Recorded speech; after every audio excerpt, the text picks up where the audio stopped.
বাড়ির ফেলে দেওয়া বিভিন্ন জিনিস দিয়ে গড়ে উঠল দুর্গা প্রতিমা।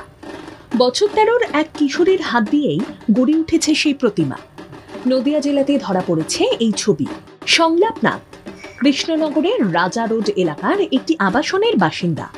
সংলাপের হাতে তৈরি ওই মা দুর্গার প্রতিমা কাগজ, কাপড় ও ফেলে দেওয়া থার্মোকলের থালা দিয়ে তৈরি।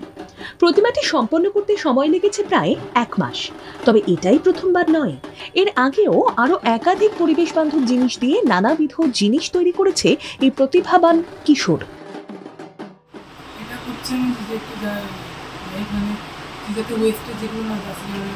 ওয়েস্ট পেপার যায় যেগুলো আছে সেগুলোকে আমি এগুলোকে পেপার মাঝে ওয়েস্ট থার্মোকলের থালা, সেই জিনিসগুলো জুয়েলারিটা বানাচ্ছি, ওয়েস্ট কাপড়ের কুচি সেগুলো দিয়ে বানাচ্ছি, ওয়েস্ট পেপার যেগুলো হয়তো আর লাগবে না কাজে সেগুলো দিয়ে বানাচ্ছি, আর রং ফং ইউজ করে নতুন করে আমি জিনিসটাকে বানাচ্ছি। বর্তমানে কৃষ্ণনগরেরই একটি বেসরকারি ইংলিশ মিডিয়াম স্কুলে পড়াশোনা করছে সে।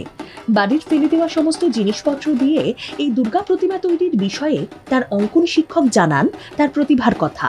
সঙ্গে তিনি জানান, সংলাপ সারা বছরই নানান রকম এই ধরনের কাজের মধ্যে নিজেকে ব্যস্ত রাখে।